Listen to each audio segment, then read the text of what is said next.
So what I've done so far is I produced an arpeggio, and when I now hold down one key, this arpeggio is being played.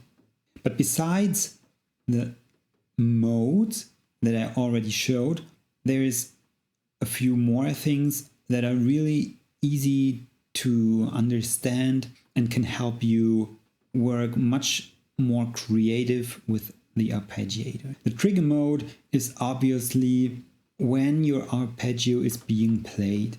The default would be immediately. That means if you press a key, the arpeggio starts playing, and if you change the key,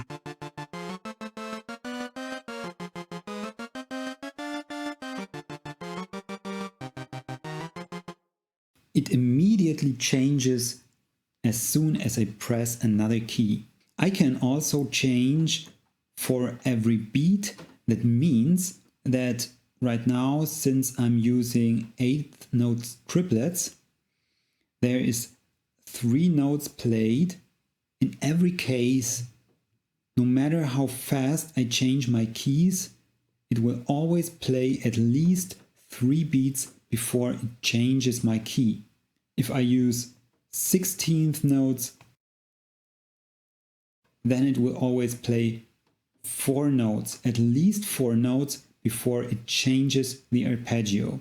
So every beat will stay the same, and the next beat you can change your key. Or you can use next measure. That means all these notes right now will be played. Even if I change my key, nothing happens. It will play the whole arpeggio once, and after that it will change the notes depending on the next key that I press, like so.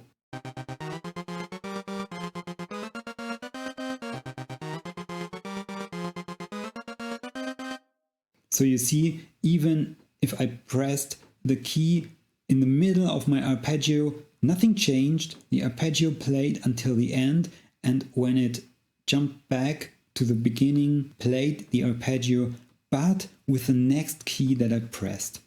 The restart mode is also interesting. That means if it is off and I play a key and press another one, the arpeggio will just play on and on and on, but with a new key.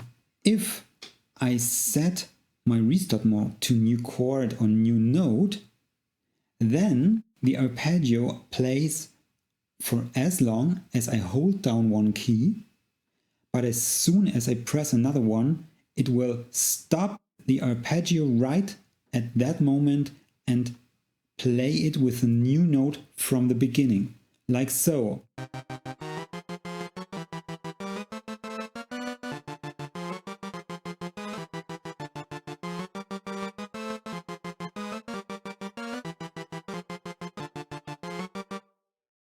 You see, every time I pressed a key, the loop stopped immediately and jumped back to the beginning. And sync to host is also interesting.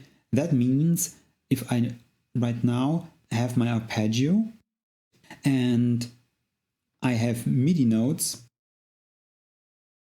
programmed here, then the arpeggio will play on and on and on, synchronized to my host, but you will only hear notes from my arpeggiator if I have notes here on my MIDI line.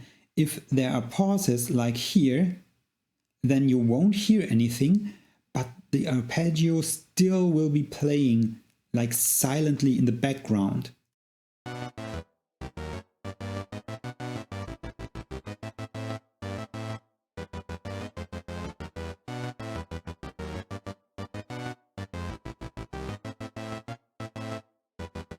So right now that sounds rather weird because I didn't think any of this through. I'm just showing what the buttons can do.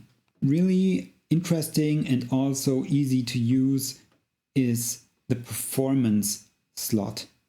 The swing button is really easy to understand. It obviously gives your note a swing feel, and you can produce a negative or positive swing. That means it changes the direction in which the swing is being produced.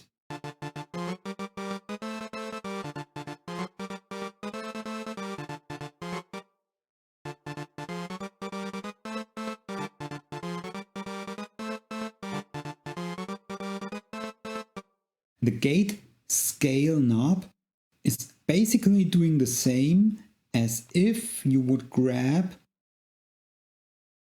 a step and change the length of it. But this button produces different lengths of your steps for every step. So if I change the gate scale over here, the changes will be applied to all the steps. So if I put it to 100%, all the steps will sound as long as it will be shown here.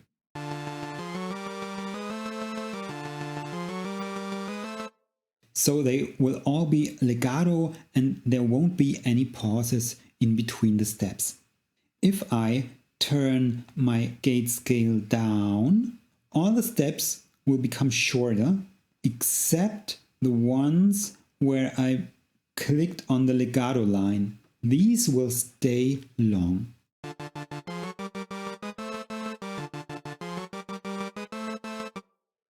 And if I produce percentages over 100%, these will even overlap, which probably sounds right now not very good.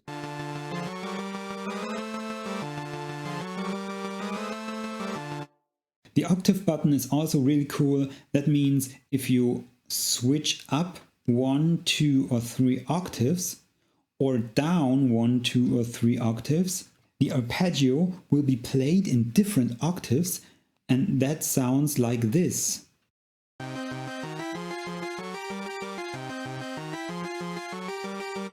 So it is alternating in between the 2 octaves, or right now alternating in between 3 octaves, up or down.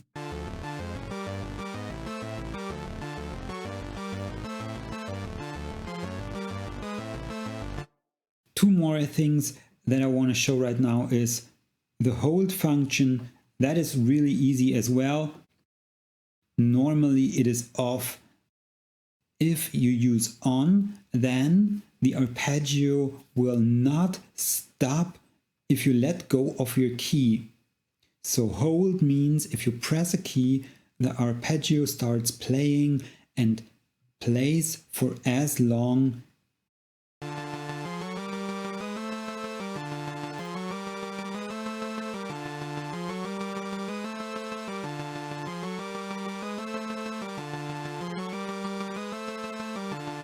until you switch it off again. And the opposite of it is gated. That means the arpeggio plays, but you won't hear a sound. So the loop is running silently in the background because you have gated activated. And that means right now, if I press a key, the gate opens and you will hear the arpeggio at the exact that point where the red light is right now. So if I press now a key,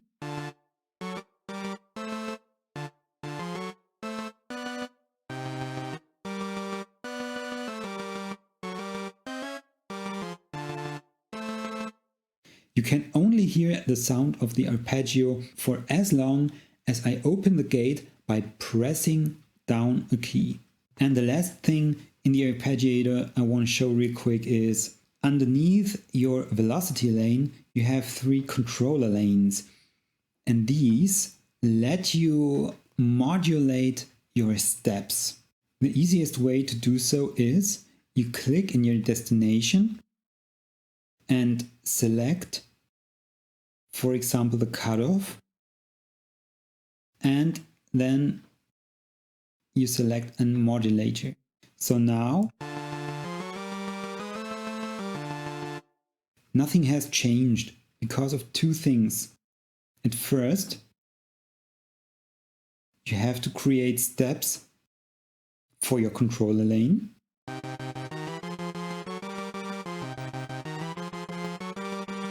But you see, you can't hear a difference right now as well. And you have to choose a depth. That means how much of your controller function is being applied to your arpeggio.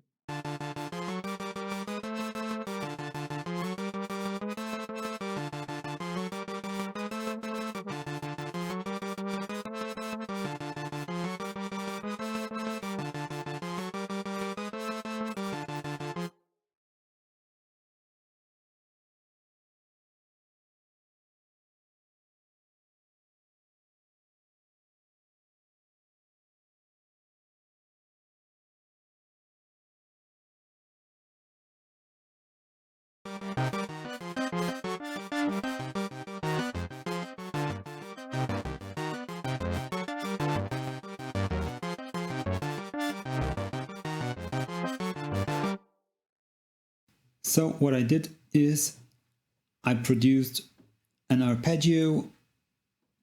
I used 3 different controllers for cutoff, distortion and volume. These are being modulated by LFOs. I used a little bit of the gate scale in combination with different legato steps. I used the octave button for 1 octave down and the up-down mode. And now, if I press 2 keys,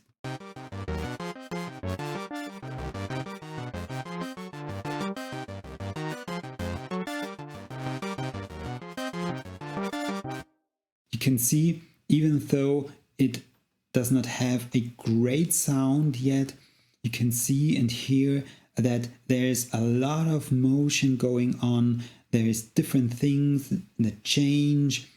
There's change in the notes.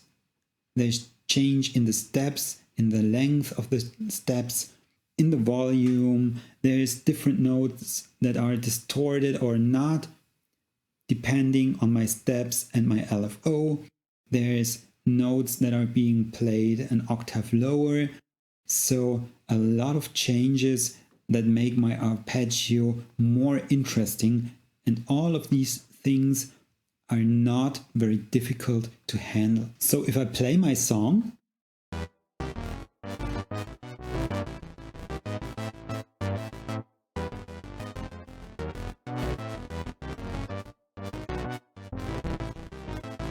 the arpeggio is being triggered by the MIDI notes I put in here.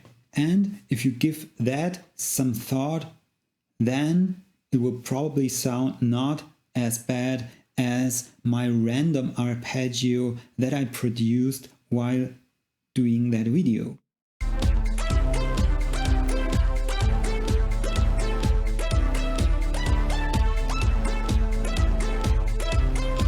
So here I have a few synth with a drum and bass loop.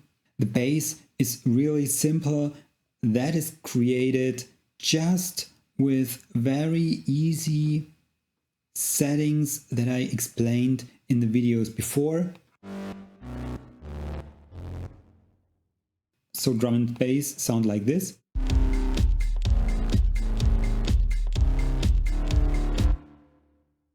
And then I have a synth that plays kind of a melody.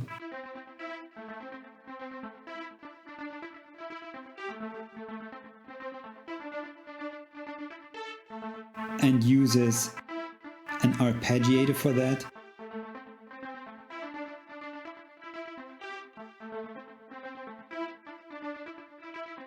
So the melody is very broken up and bouncy in combination with delay effects, and the other one is really sharp and gives more motion.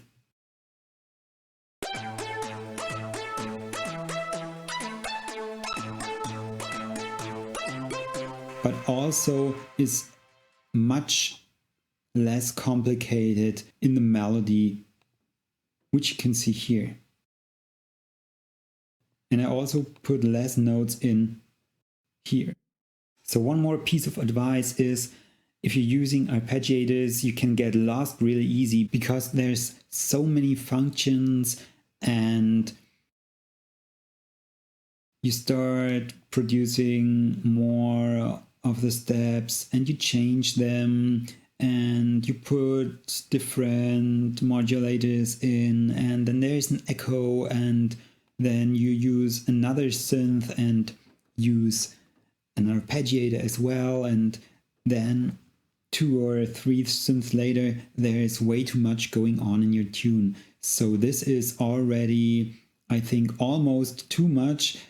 It is okay for that purpose I wanted to show here, but if I really would like to produce a song, I would think twice if I want to leave all these sounds like they are, because in combination with all the delays and reverb going on in my synth, there is a lot of notes and not all of them are in perfect harmony. Some are clashing as well. So if you want to use synths and arpeggiators, you've got to listen carefully if these work, especially if you use more than one. So I hope you found these helpful.